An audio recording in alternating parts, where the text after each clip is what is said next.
بسم الله الرحمن الرحیم. السلام علیکم. د شمشاد ټلویزیون لیدونکو ستړي مه شئ، سهار په خیر او په دې هیله چې له باراني موسم یا له باراني سهار څخه هم خوند اخلی. نو اوس هم یو څه نری نری باران وریږي، که څه هم د دې ماښام یا د تېرې شپې په نسبت کم دی، ولې بیا هم باران شته، نری نری څاڅکې شته دی. او یوه ګټه خو یې دا ده چې دا د هوا پاکوالی ورسره یعنې پوره هغه تاثیر لري ورباندې او هوا ورسره پاکه شوې ده. خو که باران ډیر شي نو بیا یوه کیسه دی چې هر چیرې چې ځې نو طبعا چې باران وي، اوبه وي، یو څه به خلکو لپاره پیاده روي سختی، ځکه ډنډونه درېږي، خټې جوړیږي او یا هم ډیرو کارونو ته تګ راتګ هم سخت شي.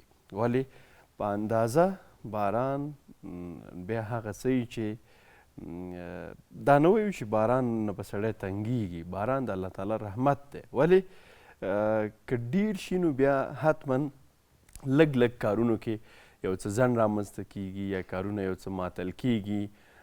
ډیر کله ځینې خلک ځانګړي پروګرامونه لري یا برنامې لري، ولې کله چې پکې باران راځي، باران رامنځته کیږي، نو طبعا چې دغه پروګرامونه هم یو څه بیا ځنډیږي. په هر صورت درون سهار خپرونه پیل شوه، بېلابېلو برخو سره مل ده. دا چې نن خپرونه کې به کم څه ولرو، په څه موضوعاتو باندې بحث لرو، څوک به راسره خپرونه کې ګډونوال وي، له دې به مو هم خبر کړم. خو که چیرې غواړئ تاسې خپرونه کې ګډونوال شئ، برخه راسره واخلئ، کولی شئ چې همدا شی به خپل ټلیفونونه راواخلئ. یوازې یوه هیله هغه دا چې خپل ځایونه مو څه وکړئ، مناسب وټاکئ او هله به ستاسې غږ بیا موږ ته ښه راځي. 0.8-611-611 پر همدې شمېره باندې اړیکه ونیسئ، برخه راسره واخلئ، ګډونوال شئ. هغه څه چې نن خپرونه کې لرو یا غواړو پرې بحث وکړو، خبرې وکړو، له دې مو هم خبرو. خو لومړی برخه ستاسې لپاره ځانګړې ده. هڅه مو دا ده چې د خپرونې پیل کې بیا لکه د تیرو ورځو په څیر یا د معمول په څیر تاسې د هوا حالاتو څخه هم خبر کړو. دغه هوا حالات چې خلک ورته په تمه وو چې ښه نو اوس ننګرهار کې به باران کلی، خوست کې به کلی، مزار کې به کلی یا بلخ کې، د دې ترڅنګ نور شمالي ولایتونه، جنوبي ولایتونه. ولې دا ورځې موسم د دې لپاره اوس دی چې مثلا واوره کله ده او هغه سیمې چې لا هم باران پکې نه ده شوی هلته باران کله دی. کابل کې خو تیار باران دی، اوس به خلک دې ته انتظار یې ښه نو چې واوره کله کیږي. موږ هڅه کوو چې د هوا حالاتو هغه معلومات چې دي هغه تاسو ته د ورځې لپاره څه وکړو، در سره یې شریک کړو. نه یوازې دا چې د نن لپاره، ولې هڅه به مو دا چې له دې وروسته د سبانۍ ورځې لپاره هم تاسې دغه هوا حالاتو څخه خبر کړو، معلومات در سره شریک کړو چې حالات څه ډول اټکلیږي، البته د هوا حالات او وضعیت په څه ډول جوړیږي. نو له دې مو هم خبره. زه احسان صافی یم او د خپلو ټولو تخنیکي همکارانو او ملګرو په همکارۍ درون سهار په دې سهار وختي خپرونه کې، ځکه چې دغه شپې ورځې داسې دي چې کله 7 بجې کېږي، له 7 څخه 10 دقیقې وړاندې هم که ته په هر ځای کې تیاره خورئ او له دې وروسته نو یې ضرب د 100 دقیقو کې بیرته کیسه داسې وشي چې بیرته رڼایي خپره شي. نو ځکه مې چې سهار وختي په دې خپرونه کې ستاسې د رڼو چوپړ کې یو. خو د هوا حالاتو اټکلیز معلومات به لومړی له تاسو سره شریک کړو، بیا به له هغې وروسته بیرته څه وکړو، را به شو. ښه ور به شو د هوا حالاتو اټکلیزو معلوماتو ته. کابل کې نو بالاخره د واورې اټکل، د تودوخې لوړه درجه 4 ټیټی هم 1 درجه اټکل شوی. انتظار وکړئ چې واوره کله کیږي. نو جلال آباد کې هم د باران اټکل، د تودوخې لوړه درجه 15 ټیټی هم 10 درجې اټکل شوې ده. کندهار کې هم د باران اټکل او امکان ډیر دی، د تودوخې لوړه درجه 14 ټیټی هم 6 درجې اټکل شوې ده. مزار شریف کې بیا اسمان شین، ترڅنګ یې ځای ځای وریځ به هم وي، خو د تودوخې لوړه درجه 14 ټیټی هم 9 درجې اټکل شوې. هرات کې باران اټکل، تودوخې لوړه درجه 15 ټیټی هم 6 درجې اټکل شوې ده. له هرات ورځو ګردیز ته. ګردیز کې واوره شته اټکلې ده او د تودوخې لوړه درجه 2 ټیټۍ هم منفي 1 درجه اټکل شوې ده. کندوز کې د تودوخې لوړه درجه 14 ټیټۍ هم 8 درجې او اسمان هم پکې بیا پوره وریځ دی. او کندوز نه ورځو خوست ته. خوست کې هم د باران اټکل د تودوخې لوړه درجه 9 ټیټۍ هم 7 درجې اټکل شوې ده. او له خوست د کونړ اسداباد پر لوري هلته هم د باران اټکل ته تودوخې لوړه درجه 7 ټیټۍ هم 15 درجې ښودل شوې. فیض آباد کې بیا اسمان وریځ د تودوخې لوړه درجه 8 ټیټۍ هم 2 درجې اټکل شوې ده. او فیض آباد نه ورځو بامیانو ته. بامیانو کې هم واوره او د تودوخې لوړه درجه -2 ټیټۍ هم -8 درجې. لښکرګاه کې هم د باران اټکل د تودوخې لوړه درجه 18 ټیټۍ هم 8 درجې اټکل شوې. او لښکرګاه نه ورځو غزني ته. غزني کې هم واوره د تودوخې لوړه درجه 2 ټیټۍ هم 1 درجې اټکل شوې ده.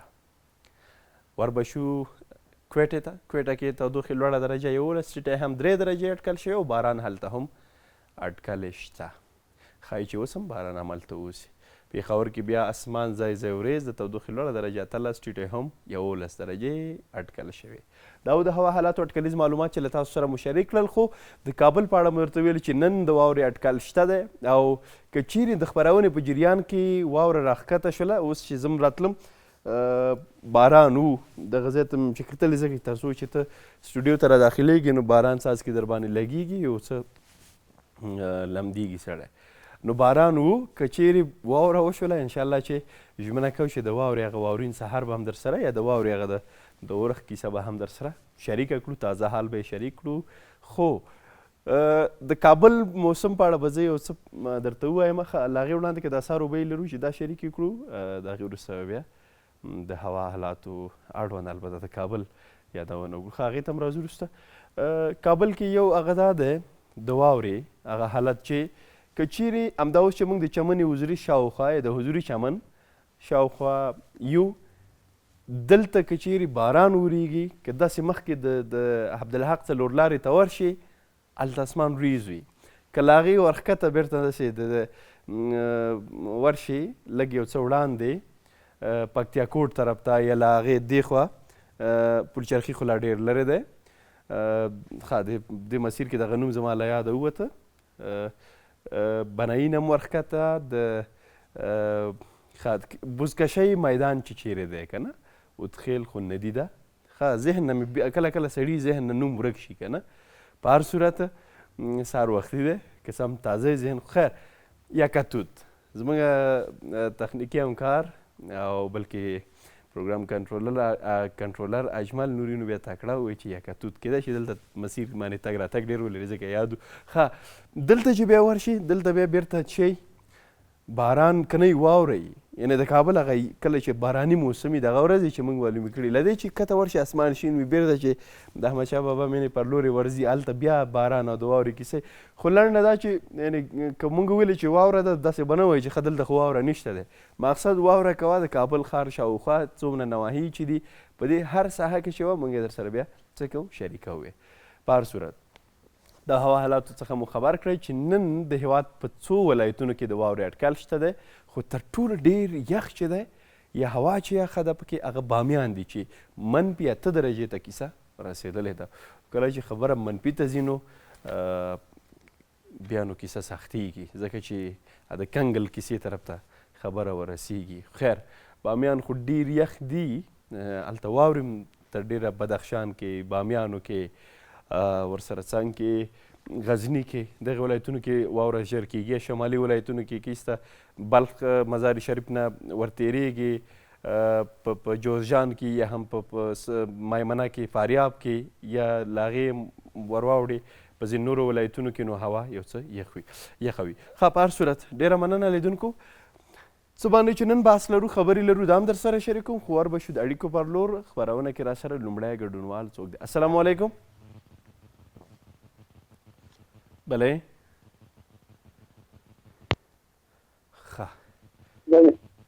ستاسې غږ موږ ته تر اوسه پورې سم نه راځي خو ولې اړیکه مو وصل ده. مهرباني وکړئ ستاسې غږ که تر موږ راورسېږي ستاسې په خبرو باندې به م پوه شو.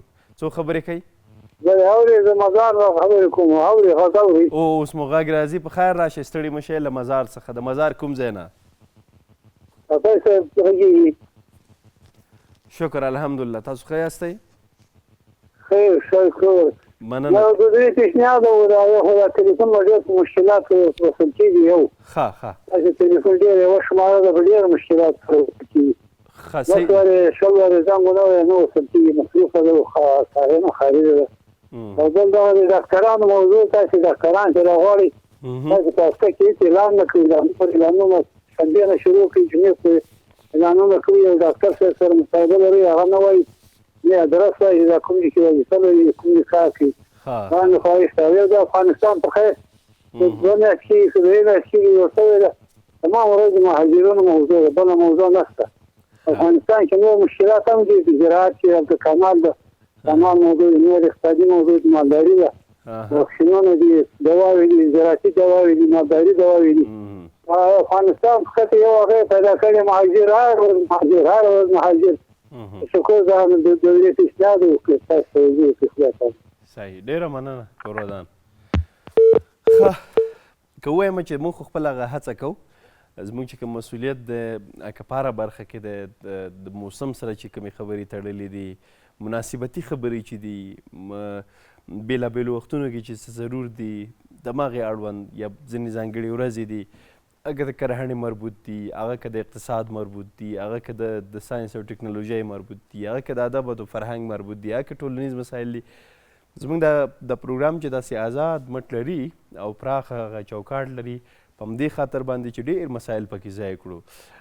ښه، د ډاکټر صاحبانو موضوع م یاده کړله. نو زموږ هدف دا دی چې ډاکټر صاحبانو سره د بېلابېلو ناروغیو اړوند بحث او خبرې وکړو. ولې دا منو چې کیدای شي تاسې کومه یوه ستونزه ولرئ د روغتیا په برخه کې او شخصا یا غواړئ یا مستقیما غواړئ چې هغه خپرونه کې اړیکه ونیسئ، مستقیما تماس وکړئ ډاکټر صاحب سره. دا هم ښه خبره ده. ولې د دې لپاره موږ د درملنې پروګرام لرو. کولی شي هلته هم تر ډېره بیا د عمومي داخله ناروغیو ډاکټر صاحبان وي چې هغه په ډېرو مسایلو باندې بحث او خبرې کوي. کله کله ځانګړي تخصصي برخې وي یا ځانګړې داسې برخې وي چې د هغې لپاره ډاکټر صاحبانو تخصص کړی یا ځانګړې ورځ وي یا ځانګړې موضوع وي، هغې لپاره هم موږ ډاکټر صاحبان راغواړو. کولی شي درملنې پروګرام کې ورسره بیا اړیکه وکړئ. ولې موږ به په دې هم خبرې وکړو چې څنګه ممکنه کیدی شي که ډاکټر صاحب موږ سره کومه ورځ پروګرام کې وي ستاسې اړیکې هم راواخلو. یوې اړیکې ته م ورځو. السلام علیکم. سلامونه، احترامات ګرانه وروره، تازه تخنیکي همکار ته دی. ښایسته برنامې ټولو اورېدونکو ته سلام. سهار مو په خیر، باراني ورځ دی په خیر وروره. ډېره مننه، ستړي مه شئ. ګړندی صاحب هرکلی درته وایي. فکر کوم تاسې خپله یکتوت ساحه کې هستئ که نه؟ که خو یې جوړې په خیر یې. شکر الحمدلله. زما غږ دی لکه چې وانه اورېده ګړندی صاحب. والا دا غږ یې داسې کم زره ټیټ غوندې ده، صحیح نه راځي. اوس به مې غږ لرې؟ مایک هم ښه پوره برابر. او صحیح ده، صحیح. ښه، ما وایي چې ته خو یکتوت ساحې کې یې که نه؟ ښه ښه، نه پوهېږم چې ګړندی صاحب زما غږ لري که نه. ګړندی صاحب ما ویلې چې باران خو اوس انشاءالله شته دی، هوا چې ده باراني ده، موسم باراني دی. که دا راته ووایي چې ته اوس کومه سیمه کې کوم ځای کې باران دی که نه د واورې کیسه هم راپیل شوې ده؟ غږ یې کیفیته ده. زه به اوس چیرې ولاړ شم نو ګړندی صاحب؟ مونږ خو وایو چې زه ټلیفون ته تغییر ورکړئ که نه؟ ازیات البته تغییر ورکړئ، ټلیفون کې ستونزه. ولې زه به اوس دلته څه ووایم چې اوس څه وکړو نو که نه؟ هغه کیسه څه ډول را جوړه کړو چې اوس زه خو نه بام ته خطی شم نه له سټوډیو وتلی شم. زما غږ باید له دې ځای تاسو ته در ورسېږي. هغه دا زه صحیح ځای کې ولاړ یم، خو مقصد غږ ټیټ راځي. اوس مې غږ درځي که نه؟ دا راته ووایه. او صحیح ده، صحیح ده. ښه، مالې چیرې قرار لرئ په خیر؟ کوم ځای کې یې؟ زه خپل کور کې یم. نه نو صحیح ده، خو ما خو نه دي ویلی چې ته کور کې نه یې. یعنې د کابل په کومه سیمه کې؟ یکتوت کې، احمدشاه بابا مینه کې، جمال مینه کې، کوم طرف ته یې؟ پکتیا کوټ. ښه، پکتیا کوټ کې باران شته؟ داسې ناني باران د نامې خدای ډېر ښه ښایسته ورېږي داسې ښه ورېږي چې خدای پاک دې د خیر باران کړي د شر نه. او دا خبره صحیح ده، بیخي مهمه ده. خو ولې باران در باندې یو څه نن تاثیر کړی دی ګړندی صاحب؟ نه ته باور وکړه هماغه ځای کې چې څنګه زه زنګ در وهم همیشه وخت په هماغه ځای کې یم. کیدای شي په ټلیفونونو تاثیر کړی که نه؟ بس بیخي صحیح ده. نن دا باراني ورځ ده، دا ټلیفونونه لږ بې سوره غورځي. زه صحیح. زه خدای دې خیر کړي. نو مهرباني وکړئ ګړندی صاحب، څه موضوعات لرئ، څه مسایل لرئ، په کوم موضوع باندې غواړئ خبرې وکړئ؟ ولا وروره زه خو ځکه ترانسپورټ نه ده، دغه ترانسپورټ ډېر سخت ډېري کوي. دا ماشین ده او جوز ده او ځای پلانی ده او بستانۍ ده ټوله ښه ده. هر څه زموږ محیط زموږ زمان سره کېږي. ګوره زموږ خلک ډېر بېچاره دي، ډېر مظلوم دي. یعنې نور د څه شي وسه پرې نه کېږي. ښه د دنیا ستۍ وسه نوره پرې نه کېږي. ځکه آخره لحظه ګوره ترانسپورټ ډېرې گزاره کوي. یار یو موټر به لږ ستونزه لري، بېچارهګان اقتصاد یې ضعیفه ده. د دوبۍ په سندر نه وي، موږ د امریکا په سندر نه وي، موږ د جاپان په سندر نه وي چې دوی دا کتاب کېږي او دا ده او هغه ده دا چوټ کوي او دا هغه ده او دا ماشین ده او دا انجن ده او دا پارسنګ خرابه دي او دا خرابه دي. یعنې ډېر غټې ستونزې سره مخامخ دي او ډېره لویه پروسه یې ده. دا باید لنډه شي. دا خلکو ته ازار واجت کېږي، بیچارهګان خلک دي، د کاره وځي، د روزګار نه وځي. مالیه درکوي، شی درکوي، خو مقصد لږ دا پروسه ورته لنډه کړي. دا دې ډېر کشپش پسې نه ګرځي. هماغه تاسې دوره ده بیچاره خلک دي، موټر هم په ستندرد په ماډل نه دي برابر. څوک یو ماډل دي، څوک بل ماډل دي. بېوزله دي ولا چې سړي سره طاقت وي، اقتصاد یې صحیح که ده، زول موټر د سره ولاکه وچلوي، ډریوري هم خوند نه ورکوي. سړي ته په ماډل موټر وي، ښه سټنډر موټر وي، ښه نوی موټر وي، که د انجن نه پالي نو هر سړی خوشحالېږي. او دا چې سړی ضعیف وي د جب نه، خو بس دا به وي که نه پمپ به هم خراب وي، ډیزل پمپ به هم خراب وي. یو څه ګزاره غواړو موږ، دغه د ټول ډریوران دغه ګزاره غواړي چې دا پروسه مو لنډه کړو، د ګزاره وکړئ. که دا موضوع لږ واضحه شي، ځکه په دې باندې یوازې ډریوران پوهېږي یا ځینې خلک چې دې سره تړلي دي، عام خلکو لپاره ټرانسپورټ معاینې تخنیکي کوي. یعنې دغلته لږ لانجه کوي چې دا توت کوي یا دا ده یا هغه ده. مقصد لږ ستونزه پکې پیدا کېږي. دا لږ اسانه کړي او دغه کاغذ کتابچې پسې ګرځي، دغه زمان نیسي، وخت نیسي. دغه د زر بله صحیح. بله پوه شوم، ډېره مننه ګړندی صاحب، کور ودان. ښه، زه به اوس د ګړندي صاحب خبرې لږ لنډو کې راواخلم. دی وایي چې د ټرانسپورټ هغه موټرونه چې مثلا دا غټ موټرونه دي یا ټکسي موټرونه دي، دوی چې ټرانسپورټ سیستم ته ځان برابروي، لږ جنجالونه پکې شته. مثلا دا یې کتابچه ده او دا یې یو څه دي، دا یې بله کیسه ده یا بله کیسه ده. اندر د پیسې هم ورباندې ښې ډېرې راځي، یعنې لږې نه راځي. بېلابېلو برخو کې هغه د پارچو مسله او اوس خو یې پارچې هغه کړي دي، خو هغه خپلې پیسې چې کومې داخلوي د ټرانسپورټ لپاره چې هغه کومه پارچه اخلي، ټکسي لاین اخلي، نو رښتیا هم لږه پروسه اوږده ده د خلکو لپاره. او بیا هغه ټول چیک اپ چې معاینه کېږي او دا کیسې شته دی. خو ولې په کل کې دا کیسه سخته ده د خلکو لپاره چې ورسره بلد نه دي یا نااشنا دي. ولې د سیستم د جوړېدو لپاره دغه څه لازم دي، مهم دي. خو خیر، حالت ته په کتو، وضعیت ته په کتو سره که چیرې لږ هم نرمي وشي، هم ګزاره وشي، کیدای شي دواړه لورې لپاره دا موضوع ښه شي، هم د عامو خلکو لپاره، هم د مسؤلو چارواکو لپاره. ډېره مننه. بیرته راګرځو، موږ سره پاتې شئ.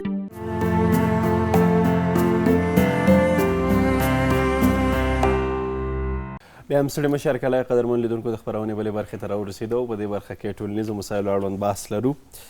نننۍ موضوع مو بیا هم د ځوانانو لپاره ځانګړې ده چې ډېر کله ځوانان د فرصتونو په هغه کې وي، په تمه وي یا انتظار وي ورته، ولې هغه خپل تلاش یا خپله هڅه که وشي ډېره ښه خبره ده. ولې که نه کېږي، تر شا یې کوم لاملونه دي، کومې ستونزې دي؟ مثلا آیا له دې ډارېږي چې څنګه به شي؟ دغه کیسه تر ډېره د ځوانانو سره مخامخ ده، که یو کار ته ورمخکې کېږي له تاوانه یې ډارېږي، یا هم هغه باور هغه ډول نشته دی، اقتصادي فشارونه ښایي، عملي کارونو کمی وي، یا هم ځینې نور مسایل په دې برخه کې چې ښایي د دوی د مخکې تګ لپاره مانع ګرځېدلي یا خنډ ګرځېدلي دي. خو په کل کې په همدې باندې بحث لرو چې ځوانان تر ډېره فرصتونو ته په تمه وي، انتظار وي، ته صبر دا کار وشي بیا به زه داسې کوم. ولې وړاندې له دې چې هغه کار کېږي یا هغې ته انتظار کېږي، په دې کې ورځې تېرېږي، اونۍ تېرېږي، میاشتې تېرېږي او بالاخره کیسه تر کلونو رسېږي او خو تاوان یې تر ډېره همدغه کس ته رسېږي. په همدې باندې بحث کوو، حل لارې څه کېدلی شي. تاسې هم راسره اوسئ. خپرونه کې راسره ښاغلی عمران الله احمدزی صاحب دی، په دې موضوع به ورسره بحث او خبرې ولرو. احمدزی صاحب ستړي مه شئ، بخیر راغلی.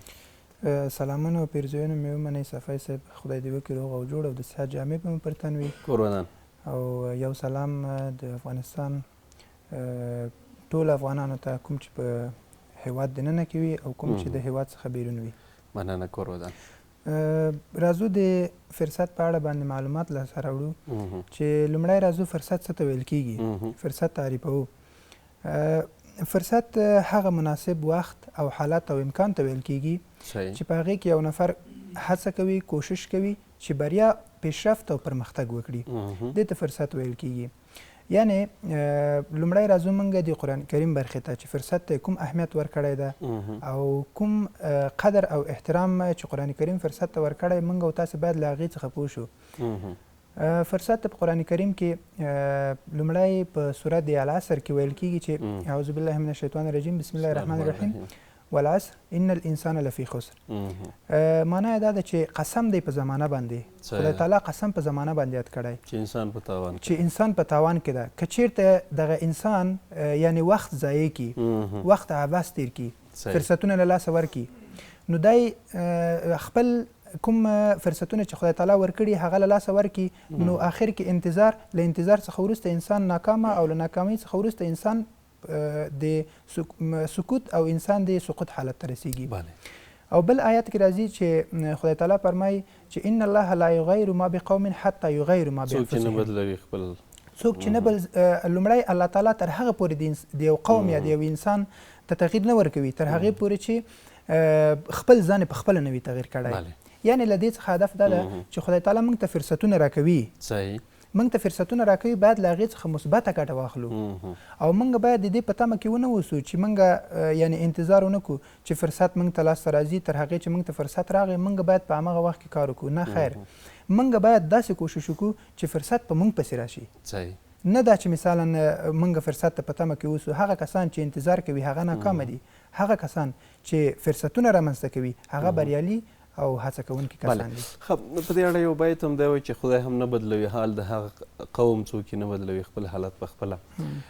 فرصتونو ته انتظار یا تمه کول او هغه تلاش او زیار نه ویستل یا خپله هڅه نه کول یا په دې باندې وخت تېرېدل چې صبر دا کار وشي یا دا موقع مې لاسته راشي. ولې مخکې هم تاسې ویل چې نه دا خلک ناکامه دي، دې په ځای چې موږ فرصت ته په تمه پاتې شو، موږ پسې باید فرصتونه راشي که نه. ولې په دې ذهنیت باندې یو چې باید په تمه پاتې شو، د دې پر ځای چې خپل عملي اقدام وکړو؟ څه کمی دی، څه ستونزې دي، څه مشکلات دي چې دا موانع ګرځېدلي دي؟ صفی صاحب پوښتنه مو ډېره ښکلې ده. موږ او تاسې کله چې لومړی موږ او تاسې مثال ورکوو چې یو ژورنالیزم پوهنځی موږ وایو، په لومړي سر کې موږ تیوریکي زده کړې کوو. له تیوریکي زده کړو نه وروسته موږ ته بهتره دا ده چې عملي زده کړې وکړو، لکه پراکټیکل زده کړې وکړو. موږ او تاسې وایو چې موږ اسناد واخیستل، له اسنادو څخه وروسته باید موږ ته وظیفه کور ته راسي. نه، دا د موږ او تاسې منفي ذهنیت ده. موږ او تاسې باید هڅه وکړو، کوشش وکړو، زحمت وګالو. تنها دا نه ده چې فرصت په معاشداره وظیفه کې ده، نه تنها دا چې باید په عملي یعنې پراکټیکل زده کړه کې یعنې په مهارت زده کړه کې موږ او تاسې باید کله چې تیوریکي زده کړې موږ له هغې څخه وروسته عملي زده کړه وکړو، که چېرته معاش پکې وي که نه وي پکې، ځکه د موږ د علمیات زموږ د استعداد د زیاتوالي لپاره. او بله دا چې زموږ منفي نقاط دا دي چې موږ د نن کار سبا ته سپارو. موږ وایو چې که چېرته انتظار کوو، که چېرته فرصت لاسته راغی زه به دا کار وکړم. باید داسې ووایو چې موږ باید هڅه وکړو، فرصت ته باید په تمه نه سو، باید له وخت څخه استفاده وکړو. یعنې وخت بهترین څه چې ده هغه د وخت مدیریت ده. موږ او تاسې له وخت څخه استفاده وکړو، کوم څه چې خدای تعالی راکړي د هغې څخه مثبت استفاده وکړو او هغه فرصتونه چې خدای تعالی راکړي هغې کې موږ داسې یو کار وکړو چې باید ټولنه هم هغه کوم مشکلات چې وي هم ټولنې ته حل کړو هم خپل ځان ته حل کړو. یعنې همدغه خبره که نه چې خلک خو په تمه پاتې تصور دا موقع مې لاسته راشي دا فرصت لاسته راشي دا کار به ضرور کوم که نه. یو خو داسې دی چې هغه خپل هغه چمتوالی یا آمادګي موږ لرو ولې یو څه ته انتظار یو چې تصور دغه یو لاره خلاص شي یا یو ترتیب برابر شي نو زه به حتمي دا کار کوم. یو خو دا خبره ده. یو تاسې مثلا مخکې د دندې یو اشاره درلودله چې تر کوره خو نشي راتلی کیدای شي موږ په دې باندې نه خبر یو چې فرصتونه ډېر دي شته ولې موږ ترې ناخبره یو. ښه څنګه له دغه فرصتونو ځان خبر کړو څنګه دغه فرصتونو ته ځان ورسو او د ده په ځای چې فرصت موږ پسې راشي او دا هېڅکله نه کېږي دا به ډېره داسې کم هغه ووایو چې خوشچانسي وایي چې سړی درته دروازه در وډکوي چې ته راځه که یو خو دا خبره ده. هغه به په هغه صورت کې کېږي چې کله ته بېلابېل مهارتونه دې کسب کړي تجربه په دې برخه کې ډېره ولري علمیت په دې برخه کې ډېره ولري برلاسي ولري په هغه صورت کې امکان ده ممکنه ده ولې هغه وخت کې چې موږ ورته اړتیا لرو څنګه دا فرصت پیدا کړو یا څنګه یې ولټو ویې پلټو چې بالاخره ځان ورسو. مننه صفای صاحب. داسې ده چې موږ او تاسې دا نننۍ نړۍ چې دا دولتونه یا که شرکتونه دي که موسسې دي هر څوک دي دا موږ ته وظیفه نشي برابرولی. موږ او تاسې کولی سو چې مثلا لاړ سو هڅه وکړو کوشش وکړو د یو مهارت لومړی دا باید وکړو چې زده کړه وکړو. له زده کړې څخه وروسته باید یو وړکی یا کوچنی کاروبار شروع کړو لکه یو تجارت شروع کړو که دې کې مثلا موږ او تاسې یعنې کم تاوان هم وکړو موږ ته کوم فرق او کوم زیان نسي رسولی ځکه موږ او تاسې ناهیلي کېږو نه. بل باید مثبت انګیزه واخلو لکه خلک وایي چې مثلا ته دا کار نشي کولی موږ او تاسې باید د خلکو خبرو ته غوږونه نیسو. بل لکه فرصتونه بعضې وړیا کورسونه دي یا آنلاین کورسونه دي باید له وړیا کورسونو څخه باید دا زموږ لپاره یو فرصت ده بعضې خلکو ته وړیا کورسونه پیدا کیږي نو خو که چېرته داسې ټیم راغی چې وړیا کورس یا وړیا زده کړې موږ ته برابرې شوې باید له هغې څخه موږ استفاده وکړو دا موږ ته یو فرصت ده. بل لکه آنلاین کاروبار ده اوس نننۍ نړۍ داسې نه ده چې حضوري کارونه دومره وکړي ټول کارونه د موبایل او د آنلاین له طریقه پر مخ باندې وړل کېږي دا زموږ لپاره یو فرصت ده باید موږ د ټکنالوژي دغو برخو ته لاسرسی باید وکړو. نو موږ ته په کار نه ده چې موږ تاسې باید انتظار وکړو چې نن کار زه خیر نن زه کار لرم یا نن دې ځای ته ځم یا هلته چکر وهم یا ملګرو سره ځم باید دغه بهانې موږ او تاسې له بینه یوسو.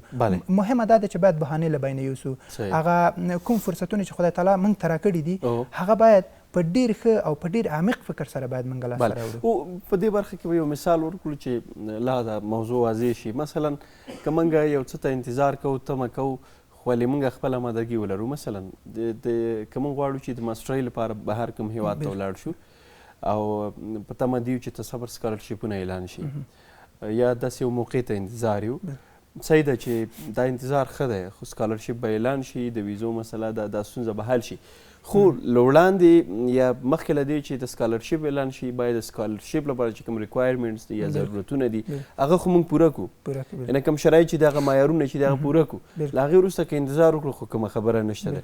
خو دا که تصور زه چانس راشي ښه بیا چې کله سکالرشیپ اعلان شي بیا معیارونه نه یې پوره یا هغه مهارتونه چې کوم ضرور دي معیارونه چې په کار دي هغې ته نه یو برابر نو خو بیا مو دا موقع خپله د لاسه ورکړله. ډېر کله مونږ یو بل ستونزه چې لرو چې فرصتونه لاسته راځي ولې ضایع کوو یو خو دا ده چې په تمه پاتې کېږو بله فرصتونه چې دي هغه استفاده نه کوو.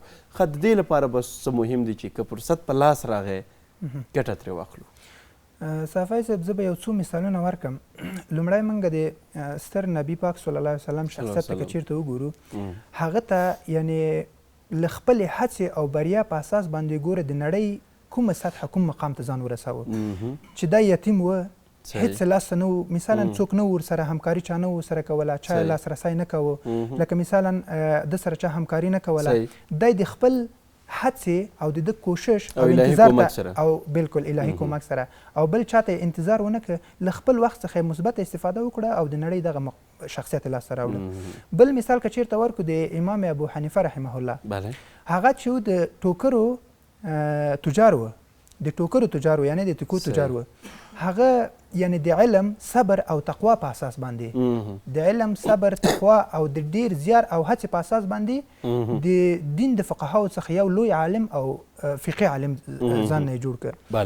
بل مثال که چېرته موږ په غربي ټولنه کې ورکو اډیسن ډیر یعنی حتی هغه په سلهاو دفعې باندې هغه ناکامي تجربه کړې خو ولې هغه یوه انګیزه یې درلودله ویلې چې زه ناکام شوی نه یم په ژوند کې بلکې ما په سلهاوو ځله تجربې او په سلهاوو ځله ما امتحانونه ګاللي دي او دغه تجربې ما ته سوي دي چې ما بالاخره کامیاب شو ما فرید ما برق کشف کړ بله یعنې چې اوس موږ بل مثال که چېرته ورکړو د جکما حتی په دانشګاه کې چا نه پرېښوده په پوهنتون کې چا نه پرېښوده ته زده کړې نسې کوی بار ناکام شه خو ولې وروسته یې کوشش وکړه اخر د علي بابا شرکت رامنځته ډېره مننه کور ودان احمدزی صاحب چې راغلی خپرونې ته په دې مهم موضوع بحث سره په دې هیله چې ځوانانو لپاره یو څه پیغام درلودلی وي او ځوانان له دغسې خبرو څخه یو الهام واخلي ګټه واخلي او بالاخره را بیداره شي ډېره مننه ژوندي اوسېږئ صفای صاحب سلامت اوسېږئ اخر کې یو پیغام ځوانانو ته لرمه چې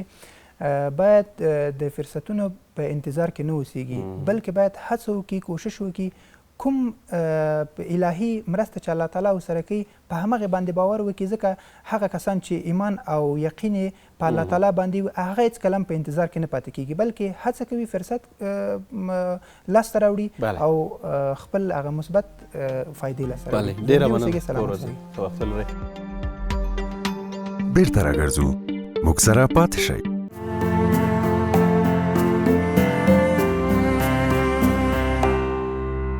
هم ستړي مه شئ لیدونکو هرکلی ته خپرونې بلې برخې ته راورسېدو په دې برخه کې به په بېلابېلو مسایلو باندې بحث ولرو خبرې به ولرو تر ډېره مو هڅه دا ده چې د ولایتي همکارانو په برخه کې د هغه ولایتونو اړوند چې کوم موضوعات دي یا ستونزې دي مسایل دي د خلکو غوښتنې دي په بېلابېلو برخو کې زموږ همکاران چې په کومو ولایتونو کې دي په کومو زونونو کې دي د هماغه ولایتونو اړوند مسایل راخلو نن به بیا ځلي بلخ ته ورشو او بلخ کې به نه یوازې د بلخ اړوند بلکې د جوزجان د سرپل او خپله د بلخ د دې د بېلابېلو برخو د ولسوالیو یا د سیمو اړوند مسایلو په اړه بحث او خبرې ولرو عموم کې 2015 کال کې بلخ کې د صادراتو برخه د صنعت برخه څه پکې نوي رامنځته شو کوم پرمختګونه او صادراتو برخه سږ کال البته په 2015 کې یو څه یادونه وکړو چې نن د 2015 کال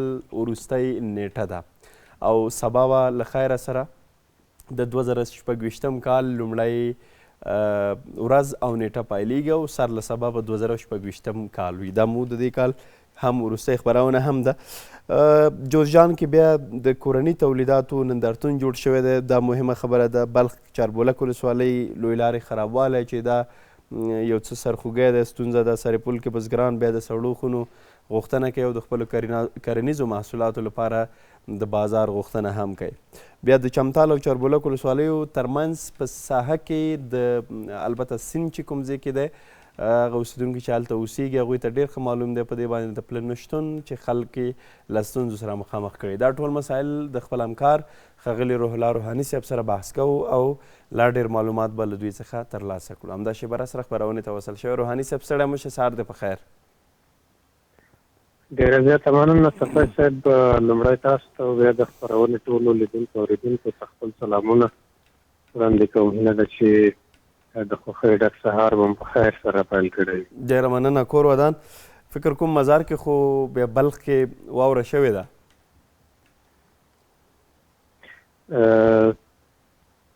زما غږ اورئ او زما غږ تاسې لرئ روحاني صاحب غږ مو سم نه ده ستاسې غږ موږ ته راځي اړیکه مو وصل ده که زما غږ تاسې لرئ چې مخکې همداسې ولاړ شو موضوعاتو اړوند خبرې ولرو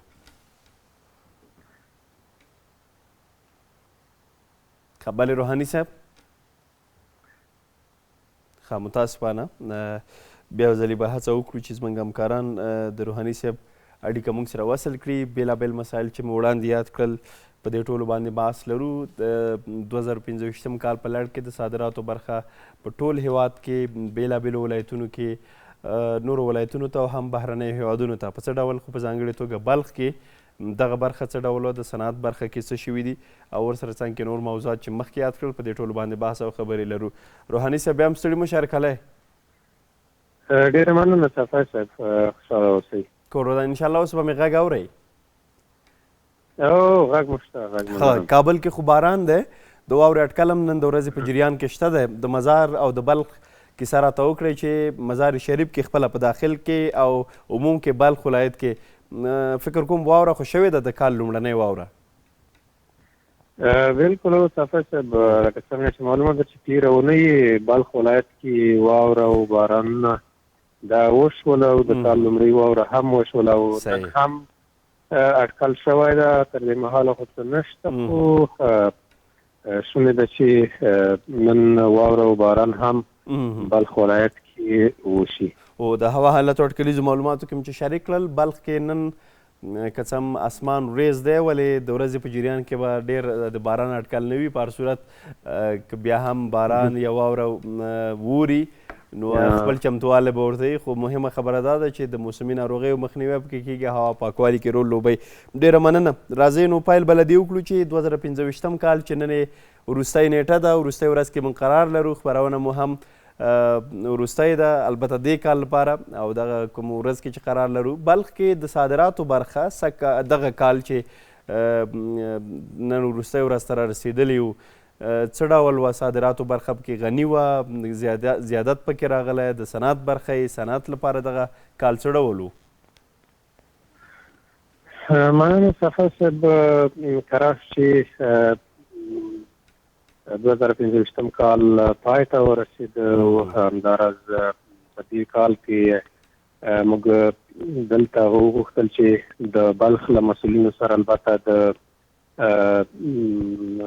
سوداګرۍ او پانګونې خونې له مسؤلینو سره وغږېږو او دغه ارقام راټول کړو تر څو 2015 کال دوی وارزوي نظر تېرو کلونو ته چې دلته صادرات څه ډول وو. نو په دې وتوانېدلو چې دغه ارقام راټول کړو او دغه معلومات له لیدونکو او اوریدونکو سره شریک کړو. ډېر به ښه شي. په 2015 کال بلخ ولایت د بلخ ولایت صنعتکارانو، د بلخ ولایت اوسیدونکو او سوداګرو لپاره له لاسته راوړنو ډک وو. هغه دا چې په 2015 کال کې له بلخ څخه د حیرتان له لارې د صادراتو کچه 11% زیاته شوې ده. د سوداګرۍ او پانګونې خونې د مسؤلینو د معلوماتو پر اساس چې موږ کوم معلومات راټول کړي دي په 2014 کال کې د 92 میلیونه امریکایي ډالرو په ارزښت صادرات شوي وو چې په 2015 کال کې بیا دغه صادرات 140 میلیونه امریکایي ډالرو ته رسیدلي دي چې د مسؤلینو په خبره تیر کال ته په کتو 11% دغه صادراتو کچه زیاتوالی کړي. نو تر زیات بریده پورې دغه صادرات چې وچه میوه وه، همداراز لمده میوه او همداراز غوښه، حتی سږکال تازه غوښه قزاقستان او همداراز ازبکستان او دې هیوادونو ته او تازه غوښه د حیرتان بندر له لارې نه دا صادرات شوي وو. نو په ټوله کې موږ په دې باندې هم تم شولو. مسؤلینو څخه مو وپوښتل چې په دغه 2015 کال کې دوی څومره سوداګرو دوی ستونزې او مشکلات حل کړي دي او څومره سوداګر زړه ښه کړی ده دننه پانګونې ته.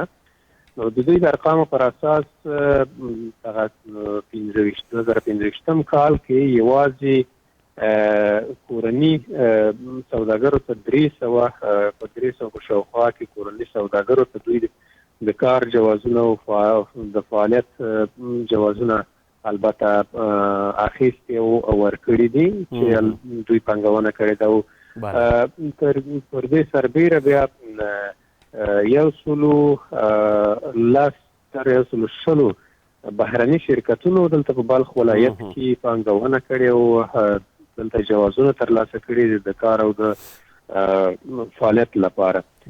نو په ټوله کې د دوی د مسؤلینو اندونه او نظرونه دا و چې دغه د 2015 کال دوی ته له لاسته راوړنو ډک وو. بله موضوع دا وه چې په دغه کال کې د بلخ ولایت والي ځینو هیوادونو ته سفرونه کړي وو چې دا هم له ځینو لاسته راوړنو ډک وو. هغه دا چې په لومړي ځل د اسلامي امارت له واکمنېدو راوروسته د بلخ والي په لومړي ځل تاجکستان هیواد ته سفر وکړ چې هلته د هغه هیواد له مسؤلینو سره لیدکاته وکړه او دا هم له ډیرو لاسته راوړنو ډک و.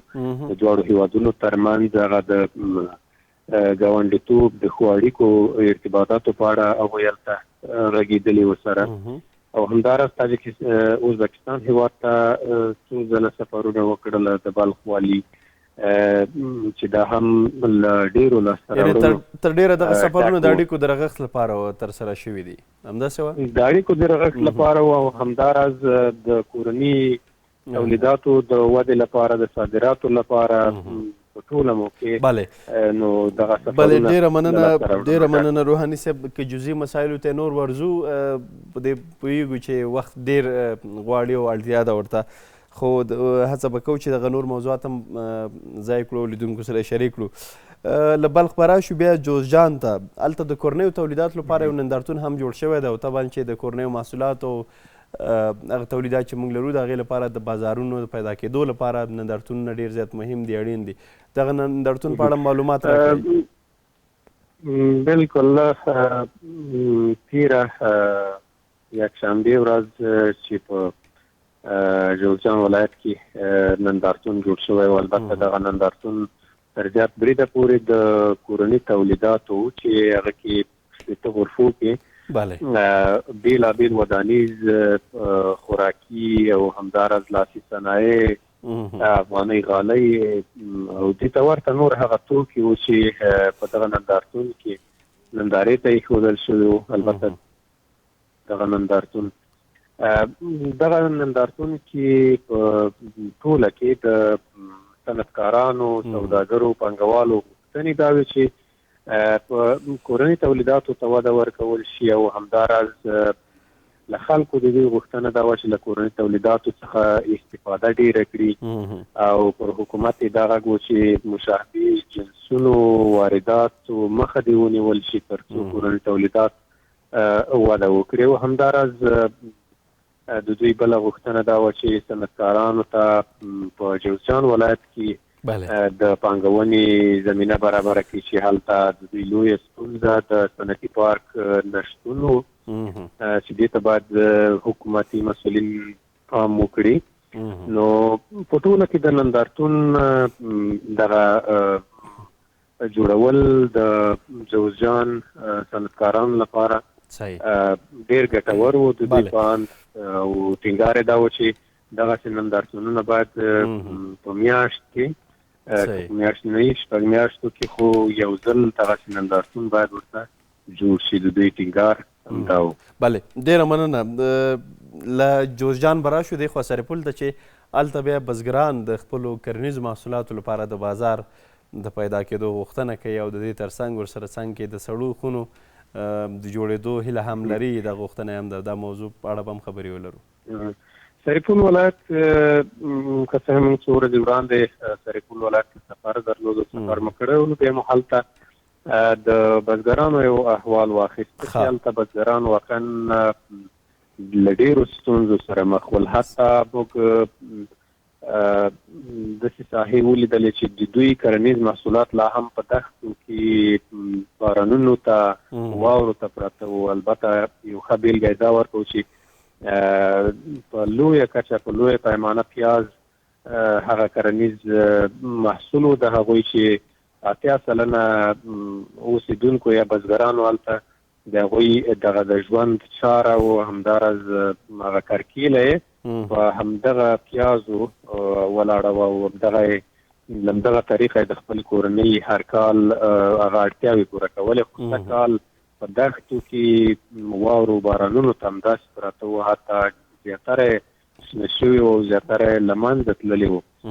دوی سره مو خبرې وکړلې. دوی غوښتنې دا وې چې دغه کرنیز محصول ته باید په ټوله کې دوی هلته کرنیز برخه کې د سهولتونو او همداراز د حکومت د پام غوښتنه کوله. خو په دغه برخه کې بیا غوښتنه دا وه چې دوی هر کال دغه 14 کیلو پټ پیاز مثلا تر 100 افغانۍ پلورل.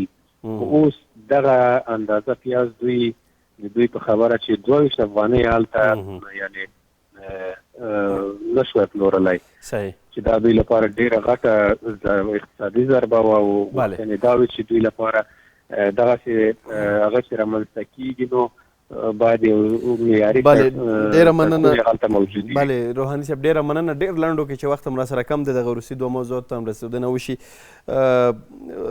بلخ کې د چاربولک ولسوالۍ لوی لارې خرابوالی او د دې ترڅنګ د چاربولک او چمتال ولسوالیو ترمنځ چې کوم هغه د سیند پر سر د پلونو شتون دی خلکو ژوند یې یو څه ننګولی د ستونزو سره مخامخ کړی. په دې اړه موږ لنډ خبرې ولرو چې بیا وخت راسره پای ته رسېدلی.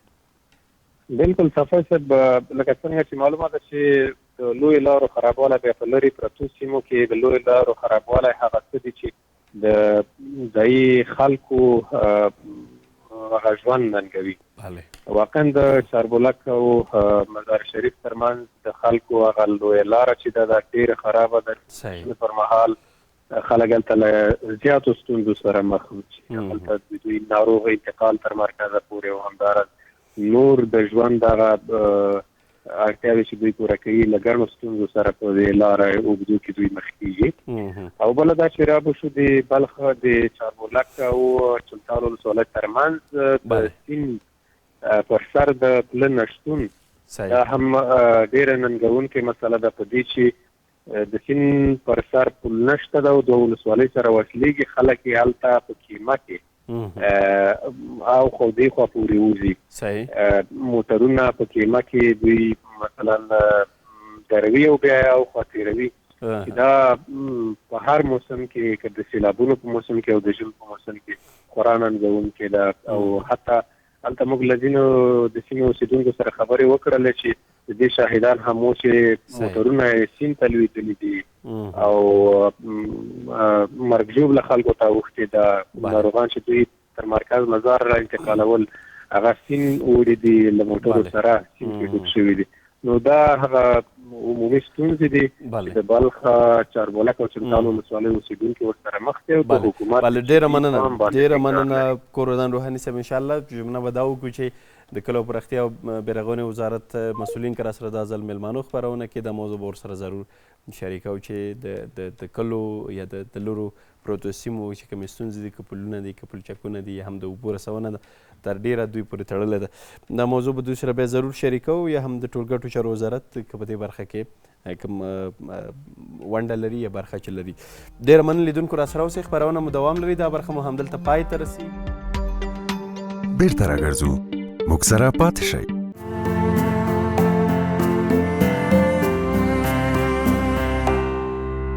لیدونکو بیا هم ستړي مه شئ. هرکلی د خپرونې بلې برخې ته راورسېدو. دا د ځواک برخه ده او ځواک برخه کې تاسې پوهېږئ چې موږ تر ډېره د ورزشي فعالیتونو هڅو او لاسته راوړنو په اړه بحث او خبرې لرو.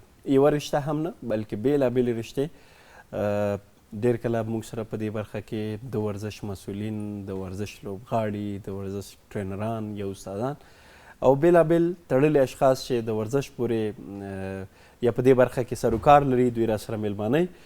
نن به د بدن د غړو د ښکلا د ورزش یا د سیالیو یا د تمریناتو اړوند بحث او خبرې ولرو چې که یو څوک غواړي چې ورزش بېلابېلو برخو کې ونډه ولري ولې فټنس د ټولو لپاره ډېر زیات مهم دی، اړین دی. خو څنګه کولی شو چې خپل وزن کنټرول وساتو یا فټنس ته مو ډېر زیات خیال وکړو یا که څوک دغه ورزش ته راځي څه باید په نظر کې ونیسي. ډېر اندېښنه دا وي چې ښه څومره وخت کې به زه جوړېږم نو یا څومره وخت کې به زه دغه ورزش ترسره کوم. او بل اندېښنه ورسره بیا دی وایي که چیرې دا ورزش پرېږدم بدن مې ویلې کېږي یا بیرته بدن خرابېږي. دغه اندېښنې څومره پر ځای دی په دې ټولو باندې بحث لرو. د بدن د غړو د ښکلا د ورزش یو تن استاد ښاغلی عمران فاروقي صاحب راسره خپرونه کړې پر همدې موضوعات ورسره بحث او خبرې لرو. فاروقي صاحب ستړي مه شئ، بخیر راغلی. بسم الله الرحمن الرحیم. صافیه صاحب تاسو نه مننه، د شمشاد تلویزیون همکارانو نه مننه او ټول ته یو خاص سلام لیدونکو ته. وعلیکم السلام. ډېره مننه. یخ خو به ډېر زیات شوی نه نه کابل چون د ننګرهار نه ډېر یخ ده. صحیح. او ننګرهار نه چې کله تازه څوک راځي زه یو ځل داسې کار شوی چې له ننګرهاره کابل ته په واورو کې په څپلیو کې راغلی وم که نه ما فکر کوو چې زه خو هلته خو هوا ښه ده نو بیا هغه څه راته اوس هم چې کله کابل ته که په ګرمۍ کې م راځم چې نه څپلی نه دي پکار څپلی نه دي هغه تدابیر پکار وي تدابیر ډېر پکار وي واقعیت خبره ورزشکارانو لپاره بیا څومره مهم دي یعنې ورزشکاران بیا هم مقاومت لري زه اکثره په دلته چې ډېری ځوانان ګورم کابل ته راځي بس لاندې ټول مکمل ځان یې پټ کړی صحیح نو زه اکثره بس یا غاړې کالي او څادرې را سره یا مثال یو جمپر کې راځم بس ما اورېدلی وایي چې دغه د فټنس برخه کې چې څوک ډېر فعالیت کوي یا د جیم برخه کې د بدن د غړو ښکلا ورزش دوی وی سرت دی چې تمرین ترسره کوي په یخ ژمي کې په یخو اوبو باندې هم لامبي دا رښتیا ده او دا بالکل رښتیا ده دا څومره مهمه ده ځکه دا فټنس لپاره دومره ډېره زیاته مهمه ده په دې خاطر دې سره دا کم حجرې یا مسل یا عضلات دا کلکېږي دا خپله ځان کلک ساتي صحیح شکرالله هلمندی صاحب به سره میلمه و پروګرام کې یا دې بخیر هغه دا خبره کړې وه چې زه سهار وختي کې دا کار کوم خو نورو ورزشکارانو ته توصیه دا کوم چې دې شي سره ځان وایي ډېر مادت کوئ بلکل همداسې عادي م نه ده څنګه دغه ورزش یا تمرین شروع کړو ځکه خلکو سره بېلابېلې اندېښنې دي څوک وایي چې ښه که پرېږدم بدن مې بیرته خرابېږي څوک وایي ښه چې څنګه دا وزنونه پورته کوم که نه څنګه دې ورزش ته هغه ذهنیت سازي وکړو ورزش بعضې لکه زموږ هیوادوال تمرین په څو ډوله باید شروع کړي صحیح یو دې لپاره شروع کوي چې خپل صحت وساتي یو دې لپاره شروع کوي چې یو ټارګټ وټاکي چې باید په آینده کې زه یو ښه مسابقې یو فټنسي اوسم یو دې لپاره چې په راروان کې په نړیواله سطحه باندې دا وجنګي لکه علي بلال نو فټنس په څو اعضاو باندې نو دا ده چې فټنس موږ او تاسو باید همیش ښه تمرین ورڅنګ کې وکړو تر څنګ ښه خوراک وساتو تر څنګ خپل لیمنټ وساتو اکثره ځوانان دي تمرین کوي خو دا تمرین داسې تمرین نه کوي دی داسې تمرین کوي چې اکثره وخت راځي یعنې ځان غولی صحیح تمرین نه کوي او بعضې بیا هغه قهرمانان دي هغه ورزشکاران دي چې هغه خپل تمرین کوي خپل فټنس ساتي خپل د خوراک په لیول تقسیم اوقات موږ لرو په هغه لیول باندې ځي نو فټنس په دغه بخشونو تقسیم شوی ده بله دغه خبره مو وکړه چې مثلا ځینې ورزشکاران راځي یا اصلا له دې خبر نه دي چې څنګه دغه تمرین ترسره کړي یا ځینې نور مسایل دي اشوبي صاحب ویل چې مثلا ځینې راځي اوس ټرینر استاد سره تمرین کوي ځینې وایي راځي تاسو ډمبلو ته نښتي که نه بېچارګان ټوله ورځ وایي هغه کوي ښه که غواړو چې دغه ورزش کې په ښه ډول سره مخکې ولاړ شو د دې په ځای چې کال خواري کوو 6 میاشتې باید وکړو بلکل صحیح ده په دې برخه کې څه مهم دي په دې برخه کې د ټرینر ډېر رول لري صحیح ځکه چې دلته زمونږ هیوادوال یا وطنوال د اقتصاد له کانه ډېر زیات کمزوري دي دې برخې ته زه راتلم هیوادوال ډېر زیات کمزوري دي نو دوی نشي کولی چې یو ټرینر ځان ته سپیشل کوچ ونیسي دې کې ډېر زیات رول ټرینر لري ډېر زیات رول چې د خوراک لري یعنې دا ټول پر مصرفه ورزش ده نو اوس خو چې موږ دې حالاتو ته ګورو اقتصادي ستونزې ورځ په ورځ زیاتېږي ځوانان هم داسې کار زمینه ورته برابره نه ده نو که چېرته د کار زمینه دوی ته برابره شي د موږ افغانان الحمدلله ډېر مقاومت والا خلک دي یو کار ته چې غاړه ورکړي هغوی بیا هغه کار کوي نو دا ده چې اوس فعلا د اقتصادي ستونزې دي یو څه موده مخکې علي بلال راغلی و تقریبا یو 2 هفتې ما سره تېرې کړې په ننګرهار کې په جیم کې وراسره نو هغې نه مې زیاتره ډېرې زیاتې مشورې واورېدې زیاتره یو ډېر څه مې ترې زده م کړل نو هغه همیش ما ته به دا خبره کوله چې دا ورزش یوازینی چې دا د پیسو ورزش ده که ته څومره په ځان مصرف کوې نو هماغومره باډي ستا جوړېږي اوس دلته اوس اندېښنه ده که نه چې اقتصادي وضعیت ښه نه دی یا ځوانان یا ورزشکاران هغه ډول حالت کې نه دي بلکل اوس که سپیشل تمرین نه ترسره کوي یا ټرینر استاد نه لري نو اوس څه وکړي آیا دا ورزش سره مخه وکړي نه مخه ونه کړي خپل لیمنټ وساتي دغه لیمنټ څه ډول ساتلی دا په دې ډول سره ساتلی شي چې مثال خپل تمرین ته راشي خپل د صحت خیال وساتي او ټرینر هغه پورې تا سره دومره همکاري کولی شي چې تا ته هغه لارښوونې وښیي خو هاته هغه دومره نشي کولی چې تا سره خپله خولت ویې کړي زحمت ویې کړي ځکه چې هغه هم په یو څه بدل کې یو څه غواړي درنه نو داسې ده چې په اروپایي ملکونو کې هم داسې دي په اروپایي ملکونو کې زما ډېر شاګردان د آنلاین کلاسونه زه لرم هغوی همیش دا ماته موږ ته دا خبره کوي چې موږ یو ساعت ټریننګ سپیشل الو موږ نه یا 50 یورو یا 50 ډالر لري د یو ساعت لپاره نو هغوی ته بیا زه په بدل کې د میاشتې 200 1.5 یورو یا ډالر علم هغې ته 1 ساعت نیم ساعت زه تمرین ورکوم آنلاین د موبایل د لارې نه نو دا هغه ګټه ماته راځي چون چې هلته د ساعت په سر هغې نه 50 یورو یا ډالر اخلي. صحیح بله. یو خبره ده چې ځینې خلک اندېښنې لري له دې تمرین څخه ورزش څخه. ځینې خلک مجبوره دي چې مثلا که یو څوک کرکټ کوي که څوک فوټبال کوي هغوی مجبوره دي چې جیم ترسره کړي. بلکل. ځینې خلک په عام ژوند کې چې دوی کاروبارونه لري دندې لري د خپل د وزن د کنټرول لپاره دا کار باید ترسره کړي. ولې اندېښنې دا دي چې که چیرې دغه ورزش کې خوراک هغه ډول نه وي مثلا چې مصرف لري دا برخه ځکه وایي تر ډېره باید د چرګ سینې څخه استفاده وشي. خو که چیرې وایي دغه تمرین شروع کړي او بیرته وخت سره پرېږدي بدن خرابېږي. دا خبره او اندېښنه څومره پر ځای ده؟ دا اندېښنې په څو ډوله دي. یوه اندېښنه دا ده چې ته مثال ستا وزن زیات وي غواړې چې وزن کم کړي دا مصرف نه لري. صحیح. په دې خاطر باندې چې ته ریجیم کېږې د هر څه نه. صحیح ده. او دا ده چې مثال هغه ریجیمي خوراک ډېر په عادي معقول سره ده لکه جوش وریجې دي یا جوش نخود دي ورسره ترکاري لږ نوشاباتو نه وچې ډوډۍ نه غوړو نه غوښو نه په دې نه کنټرول وسي. یو اندېښنه دا ده چې یو ښه قهرماني اقتصاد نه ډېر زیات کمزوری او اقتصادي ستونزې سره مخي سمه ده نو هغه باید ځان ته سپانسر پیدا کړي. سپانسر موږ الحمدلله ښه تجاران لرو په افغانستان کې او الحمدلله یعنی تجاران ورزشکارانو سره همیش ولاړ دي همیش کومکونه کوي. ما چې لیدلي حتی تر ما سره که نه ما ډېرې مقابلې کړي ډېرې مسابقې مې کړي دي تر ملي ټیمه پورې. نو تجاران موږ سره په دې ونډ کې ډېره برخه اخلي همیش ورزشکار سره ډېره علاقه لري همیش ورزشکار ته مینه ورکوي. نو اندېښنې په دې شکل سره دي چې یو درېم برخه کې دا ده چې ته غواړې چې خپل فټنس وساتي. خپل فټنس په هغه حالاتو کې ته ساتلی شي چې ستا د خوراک ترتیب ټول په یو لیمنټي لکه نوشابې غوړ خواږه دا باید کنټرول وساتي. صحیح ده.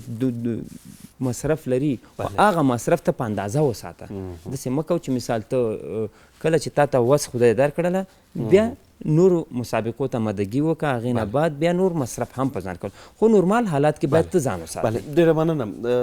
زه غواړم چې هغه خبرې تاسې نه واخلم چې د خلکو لپاره یا ورزشکارانو لپاره مهمې که نه په دې به هم بحث ولرو چې ښه ستاسې لاسته راوړنو برخه څومره قناعت لرئ دې باندې به هم لږ پاتې شو. تر اوسه چې لوبېږئ امکانات څومره برابر دي هغه که تاسې ځان ته لپاره شخصي امکانات جوړ کړي یا چا د سره همکاري او لاسته راوړنو برخه په دې برخه کې هغه د شاګردانو که روزنې که هغه خپلې لاسته راوړنې قناعت شته ورنه؟ قناعت شته بلکل قناعت شته. زمونږ ورزش چې ده ډېرې زیاتې لاسته راوړنې راوړي زمونږ اولمپیک چې ده خو زمونږ یو ورزش کې دغه یوه هغه دا ده چې بیرته هغه کم مصرف چې وکړي یو ورزشکار یو ښه قهرمان یا که فټنس بخش کړي که باډي بلډینګ بخش کړي خو بیرته هغه مصرف زمونږ دولت یا مثال زمونږ د اولمپیک ریاست نه بیرته نه ورکوي یا ښه تشویق شي یا ښه نورو ممالکو ته معرفي شي که نه نو په دغې خاطر باندې اکثره وخت زړه مات شي. آیا بودیجې مشکل ځکه ما باور وتک صاحب سره په دې اړه خبرې کولې هغه ویل چې دا د بدن د غړو ښکلا ورزش دا د ورزشونو مور ده.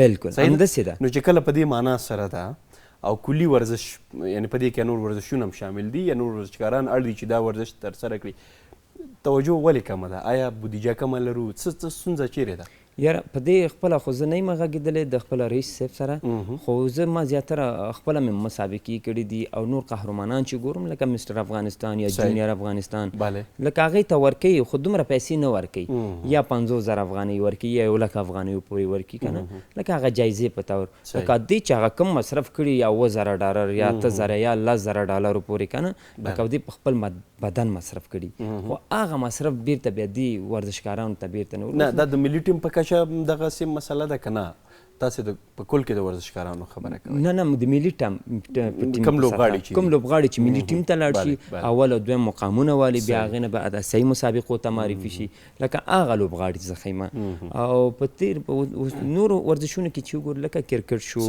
فوټبال شو والیبال شو دوی ته ښې پیسې ورکوي حتی سفري هم دوی ته ورکوي د سفر خرچې بیلې نو الله دې زموږ دا ورزش هم برابر کړي که چېرته دغه سیسټمونه زموږ ورزش ته برابر شي نو ته به په الله یقین وکړه چې ډېر زیات مینهوال به پیدا کړي او ډېر زیات به خلک دې ورزش ته روش ورکړي.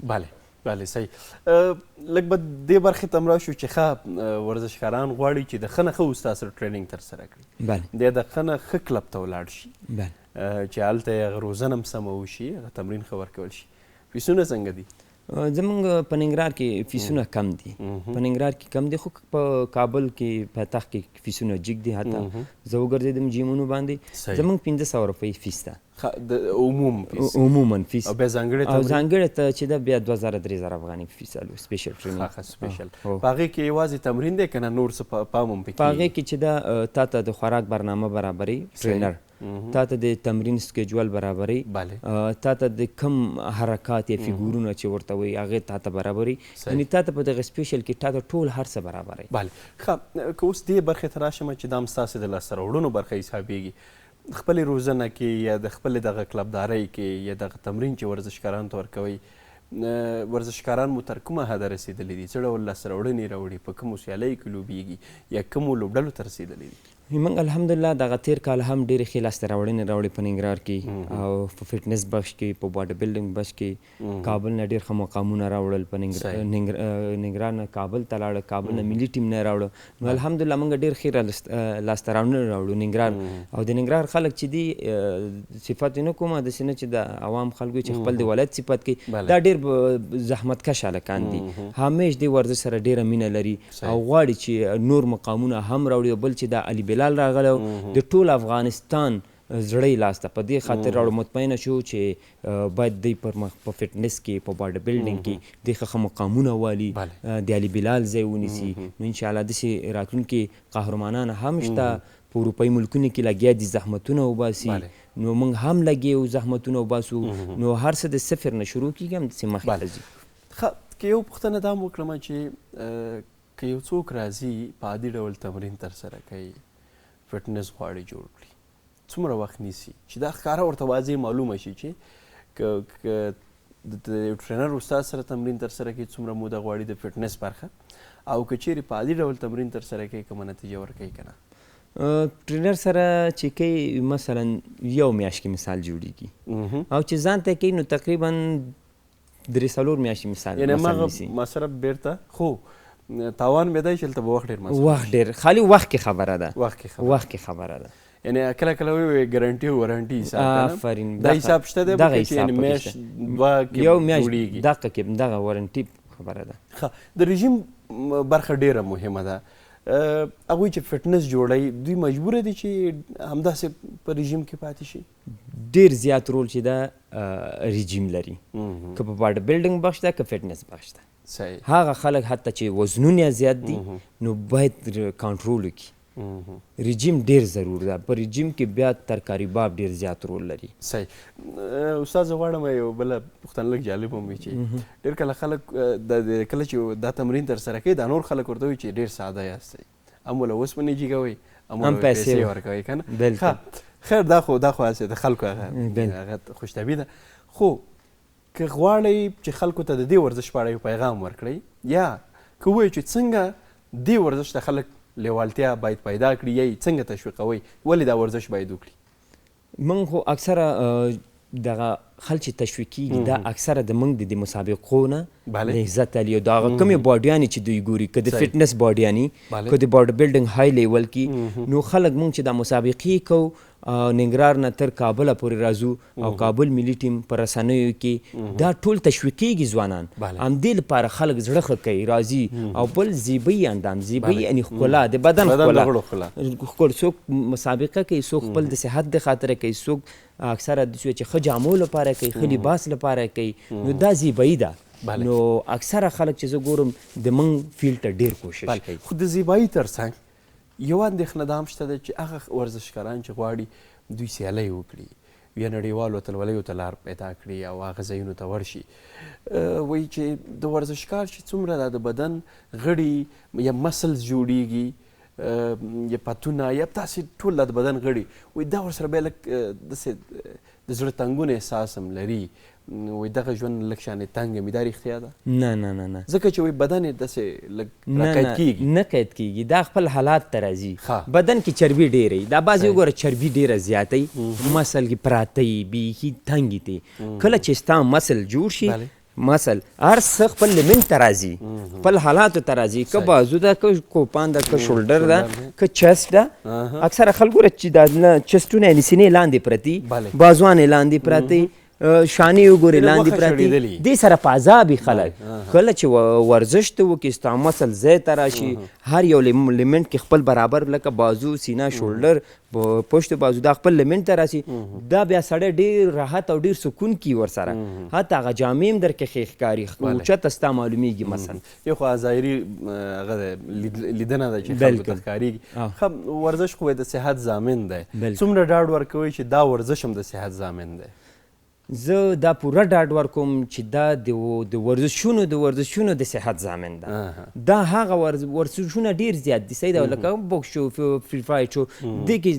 فزیک ډېر دي ستړي کېدونکي دي او دا چې دا ډېر یو سالم ډېر یو خوش طبیعته تمرین ده یعنې ته به پکې نه تنګېږي په خپل واک کې به خپل ریسټ کې به یو بل څه چې کله دا پوښتنه باید سر کې شوی وي خو اوس راله ډېر کله خلک هڅه کوي چې نوي راشي دې تمرین ته ډېرو وزنونو ته زړه ښه کوي وایي چې ژر جوړ شم همداسې ده دا وزنونه یې څومره په تاوان دي دا ډېر زیات نقص رسوي ځکه د کمر درد یا د ملا درد پیدا کوي مثلا وجود درد بېلابېل همدې خبرې ته درته راځم کله چې هغه خلک ما ګوري دا ما ورته پیغام ده چې هر کله تاسو زیبی اندام جیم ته ځئ یا باډي بلډینګ جیم ته ځئ نو دوی باید د خپلو وزنونو سره د اوسپنو سره باید ډېر احتیاط وکړي چون چې د استاد په مشوره دی لاړ شي د استاد کوم لارښوونه چې کوي په هغه ترتیب سره لاړ شي که چېرته خدای ناسته دی د استاد د لارښوونې په ترتیب لاړ نه شي نو دی ځان ته د ملا تکلیف پیدا کوي حتی نور د ډېر تکلیفونه انسان ته پیدا کوي ځکه دا ټول د وزن جګېدل ټول د زور حرکت دی تر ډېره خوا مهالویش داسې چې د اونۍ په جریان کې 15 ورځې باید بېلابېل حرکتونه ترسره شي یو ورځ په ځانګړي ایکسټرا تمرین یا فټنس باندې کار وشي یو ساعت تمرین د ورځې کافي دی یو ساعت بهترینه کافي ده دا تمرین یعنې د دې په ځای چې خلک ساعتونه تمرین وکړي ډېری داسې دي چې وزن مطابق یا د خپل د انرژي په مطابق ډېر لنډو کې استاد ټابلیټونه پروټین یا ځینې مواد تاواني دي مضر دي که ګټور دي پروټین خو په هغه وخت کې تا ته زیان یا نقص رسوي چېرته ته تمرین نه کوې سمه ده یا تمرین کې پروټین استعمالوي اوبه ورسره ډېر نه استعمالوي لکه څو اړخونه لري یعنې ګټه او تاوان دواړه لري که چېرته د استاد په مشوره او ترتیب باندې لاړ شي نو تا ته ګټه هم در رسوي وجود ته وده هم ورکوي خو په ترتیب باندې لاړ شي فاروقي صاحب ډېره مننه کور ودان چې خپرونې ته راغلې هغه خبرې چې ورزشکارانو سره باید شریکې شوې وي هماغه مو مننه صافی ستاسو نه هم مننه چې موږ مو دعوت لکه ورکله راشئ ډېره مننه لیدونکو له تاسې ټولو مننه نو زه باوري یم چې په دغه لارښوونو باندې عمل وکړئ څه چې مو وویل دا په دې خاطر چې که څوک نوی ورزش شروع کوي تمرین شروع کوي بیا د باډي بلډینګ یا د جیم د بدن د غړو ښکلا ډېر احتیاط باید په دې برخه کې وکړي دا برخه مو پای ته رسیږي د خبر برخې ته هم راستنیږو خو په دې برخه کې لنډه دمه لرو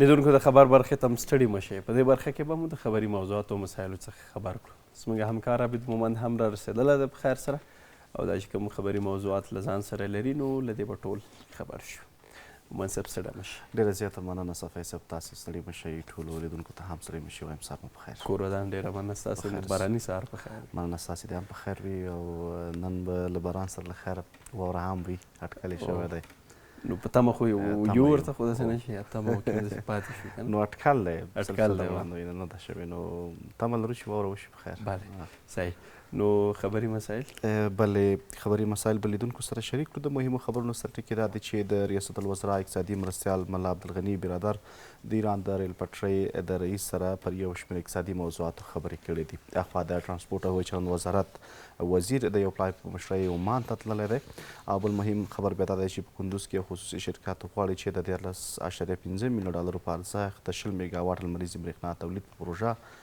پانګونه وکړي دا ورته نور مهم خبري موضوعات شته د چې لیدونکي به ترې خبر کړو ډېر به ښه شي مننه پیل له دې کوو چې د ریاست الوزرا اقتصادي مرستیال ملا عبدالغني برادر د ایران د ریل پټلۍ د رئیس جبار علي زاکري په مشرۍ له راغلي پلاوي سره کتلی دی د اسلامي امارت مرستیال ویان عبدالله فطرت پر ایکس لیکلي چې په دې لیدنه کې د افغانستان لارې د ریل پټلۍ اقتصادي اړیکو او سوداګرۍ د پراختیا په اړه خبرې شوې دي بلخوا د ایران د ریل پټلۍ رئیس جبار علي ذاکري ویلي هیواد یې غواړي افغانستان له لارې د ریل پټلۍ ته پراختیا ورکړي څو له دې لارې چین د افغانستان له ستراتیژیک موقعیت څخه په استفادې له اروپا سره وصل شي. نوموړي په دې برخه کې د یو ګډې کمیټې د جوړولو وړاندیز هم کړی دی. ترانسپورټ او هوایي چلند وزیر د یو پلاوي په مشرۍ عمان ته تللی دی. ټاکل شوي چې یاد پلاوی به د سفر پر مهال د عمان هیواد له یو شمېر لوړپوړو چارواکو سره د هوایي چلند او ځمکني ترانسپورټ پر پیاوړتیا او پراختیا په اړه ناستې وکړي. ترانسپورټ او هوایي چلند وزارت د یوې خبرپاڼې په خپرولو سره ویلي دي چې په دغه سفر کې به د دواړو هیوادونو ترمنځ د دوه اړخیزو همکاریو د پراخولو ترڅنګ د ترانسپورټ او هوایي چلند برخو کې پر ځینو مهمو موضوعاتو هم بحثونه وشي. په کندوز کې یو خصوصي شرکت غواړي چې د 14.5 میلیونه ډالرو په ارزښت د 30 میګاواټ لمریزې برېښنا د تولید په پروژه کې پانګونه وکړي. د ځایي چارواکو په خبره دغه شرکت د یادې پروژې د تطبیق لپاره له حکومت څخه د 200 جریبې ځمکې غوښتنه کړې ده. یاد شرکت مسؤلینو د کندوز له والي سره د 20 میګاواټ لمریزې برېښنا د تطبیق پروژه کې د پانګونې پلان هم شریک کړی دی. د کندوز ولایت رسنیز دفتر د یادې پروژې د پلي کولو لپاره د ځمکې تثبیت په موخه د یو ګډ پلاوي د ټاکل کېدو لارښوونه کړې ده. امنیتي ځواکونو حاجي ګک کوتل سیمه کې د واورې له امله بند پاتې مسافر ژغورلي دي. د 314 مرکزي کلوردو میدان وردګ 5 ملي لخوا د دویم کنډک منصوبینو د ټولګټو ریاست ماشینري او نظامي وسایطو پر مټ د کابل بامیان پر لویه لار د بېسودو لومړۍ حصې حاجي ګک کوتل سیمه کې د واورې او طوفان له امله بند پاتې مسافر ژغورلي دي. د بامیان ولایت مقام رسنیز دفتر هم ویلي چې دغه ولایت والي هم د واورې او طوفان له امله په بار وړونکو او مسافر وړونکو موټرو کې د مسافرو د ژغورنې په پار دغه سیمې ته ورغلی و. ننګرهار کې د تورغر په نوم یوه نوې ولسوالۍ جوړیږي. د ننګرهار اطلاعات و کلتور ریاست د اطلاعاتو امیر صدیق الله قریشي وایي پلان کې ده چې د تورغر په نوم نوې ولسوالۍ جوړه کړي او اوس یې د سروې چارې روانې دي. قریشي زیاتوي چې د دغې ولسوالۍ اداري چارې او نوي تشکیلات طرحه د ریاست الوزرا مقام سره شریک شوي او له تایید وروسته به یې عملا تشکیلاتي مسایل هم حل او رسما د نوې ولسوالۍ په نوم اعلان شي. امریکا په یو اقدام کې د ملګرو ملتونو له لارې د خپلو تازه مرستو افغانستان او یمن محروم کړي دي. واشنګټن په خپل تازه اقدام کې د بشري مرستو په اډانه کې ملګرو ملتونو ته 2 میلیارده ډالر په دې شرط ورکړي چې په افغانستان او یمن کې به یې نه مصرفوي. امریکایي چارواکي دا ادعا کوي چې په افغانستان کې د ملګرو ملتونو له لورې له اړمنو خلکو سره کیدونکي بشر دوستانه مرستې د خلکو لاسته ولیدلې دي، البته د حکومت لاسته ولیدلې دي. خو اسلامي امت بیا د بشري مرستو په بهیر کې د لاسوهنې دعوې ردوي او وایي امریکا د عامو افغانانو سره خپلې مرستې نه سیاسي کوي. ایران له افغانستان سره د پولې دواړو غاړو ته څیرمه د ګډ اقتصادي زون د جوړېدو پر طرحه کار کوي. د ایران پارلمان د صنایعو قانونو کمیسیون یو غړي ویلي چې له افغان لوري سره له ګڼو ناستو وروسته د قانونو 2 ځلونه تثبیت کړي چې د ګډې پولې دواړو غاړو ته شاوخوا 1000 هکټاره سیمه کې رانغاړي. هغه زیاته کړې چې دغه طرحه کولی شي د دواړو هیوادونو ترمنځ اقتصادي ودې، سوداګریزې پیاوړتیا او تلپاتې امنیت ته زمینه برابره کړي. بلخوا د هیواد په ختیځ ولایت ننګرهار کې د ایران کنسلګرۍ د دغه ولایت د بهرنیو چارو او اطلاعاتو او کلتور ریاست چارواکو سره په یوه ناسته کې د دواړو هیوادونو ترمنځ د رغنده اقتصادي او کلتوري اړیکو د رامنځته کولو ډاډ ورکړی. نوموړي ویلي چې نږدې راتلونکي به د هیواد له ختیځې سیمې سره د اړیکو د ښه کولو په خاطر یو لړ پروګرامونه هم پلي کړي. د ننګرهار ولایت ځایي چارواکو خبريالانو هم د دواړو هیوادونو ترمنځ پخوا اړیکو ټینګار کړی او د اړیکو پالنې د دواړو هیوادونو لپاره ګټورې بللي. کابل ښار والۍ په ښار کې د ټرافیکي ګڼې ګوڼې د کنټرول او کمولو لپاره د موټرو تګ راتګ یو بل هوایي پل هم جوړوي. دغه 283 متره اوږد او 18 متره پلان پل به د صدارت څلور لارې له جویشیر سړک سره ونښلوي. د ریاست الوزرا مرستیالانو چې د یاد پل د عملي چارو د پیل په مراسمو کې ګډون کړی ویلي کابل ښار ته په منظمه توګه د معیاري پراختیا ورکولو په موخه په راتلونکي کې د میټرو خدمتونه هم پیل شي. یو شمېر موټر چلوونکي او خلک د ژمي په موسم کې د ټرافیکي پیښو د احتمالي زیاتوالي اندېښنه څرګندوي. دوی وایي چې د هیواد په لویو لارو کې د ټرافیکي پیښو زیاتره لاملونه د ټرافیکي اصولو په پام کې نه نیول، د افغانستان د ټرافیکي قوانینو خلاف سټرینګ لرونکي موټرې موجودیت او د چلوونکو بې پروایي ده. د حکومت اړونده ادارې وایي چې په لویو لارو کې د موټرو د سرعت کنټرول لپاره په یوې طرحې کار کوي او هڅه یې دا ده چې په لویو لارو کې د ټرافیکي قوانین په سمه توګه عملي کړي. او وروستی خبر دا دی چې د پکتیا د منډې وهلو یو لوبغاړی د دغه ولایت له مرکز ښرنې تر غزني ښار پورې 62 کیلومتره منډه له ځنډ پرته وهلې ده. دغه لوبغاړی وایي د منډې پر مهال یوازې د لمونځونو او د خوړو لپاره لنډه دمه کړې او له دې پرته یې دمه نه ده کړې. د اولمپیک ملي کمیټې بدني روزنې او ورزش فدراسیون د نوموړې کړنې او هڅې ستایلي او هیله یې څرګند کړې چې یو وخت په نړیواله کچه هم ورته لاسته راوړنې ولري. صافیه صاحب دا و د تېرې ورځې او نن ورځې مهم خبري موضوعات چې لیدونکو سره مو شریک کړي. ډېره مننه مومن صاحب کور ودان چې راغلی خبري مسایل د تاسې هم مننه. په خیر اوسئ. کور ودان. بیرته راګرځو. موږ سره پاتې شئ.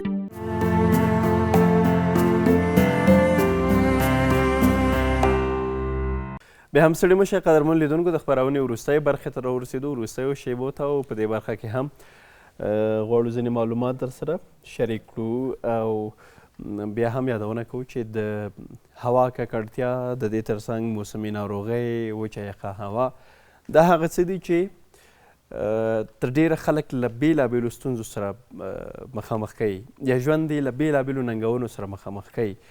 ځکه چې کله هوا ککړه وي ګرځېدل پکې سخت شي، بیرون وتل پکې سخت وي، یا چارو ته رسېدنه پکې سخته وي. د دې ترڅنګ موسمي ناروغۍ بیا بل هغه جنجال دی چې د همدغه څه له امله را پیدا کېږي، ځکه چې انسانان اړ دي چې د ساه اخیستو لپاره یا د تنفسي سیستم هغه کوم طرز او طریقه چې ده، نو طبعا چې کله هوا ته اکسیجن یا کاربن ډای اکساید اخراجی د دې لپاره بیا چې په ککړ هوا کې ګرځېږي، طبعا چې دا تاثیرات لري او تر ډیره سینه بغل، زکام یا د ستوني درد، دا خو هغه درې لومړنۍ هغه ناروغۍ دي چې ډېرې ژر مخامخ وي. د دې ترڅنګ وچه یخه هوا هغه څه دي چې بدن مقاومت په هغه ډول نه وي، نو په همدې خاطر باندې بیا ګرځېدل هم پکې سخت دي، چارې پکې سخت دي، خلکو ته په دې برخه کې یو څه ستونزې را پیدا کېږي. نو بالاخره بیا زیری دا دی چې د هېواد په یو شمېر نن البته د مرکز کابل په شمول د هېواد په څو ولایتونو کې د واورې اټکل شوی دی او په دې سره به انشاءالله چې هوا یو څه پاکه شي، هغه د هوا آلودګي چې ده یا ناپاکي چې ده، ککړتیا چې ده، دا ورسره یو څه کمیږي. ولې له هغې وروسته چې بیا کله واورې ویلې کېږي، هغه یخه څپه هم یو څه رالوځي، هغې کې به خیر احتیاط به کوو، کوشش به کوو هلته، خو اوس مهمه دا ده چې د هوا د پاکوالي لپاره دغه څه اړین دي. نو خدای دې د خیر او د رحمت باران او همې ترڅنګ واوره، که هغه په کومو برخو کې ده، په کابل کې ده، په مزار کې ده، یا هم په بامیانو کې ده، په هر ولایت کې چې ده په تمه ورته خلک دي، خو مهم هم دا ده چې دې ته څه وشي، توجه ځان ته سړی یو څه وکړي.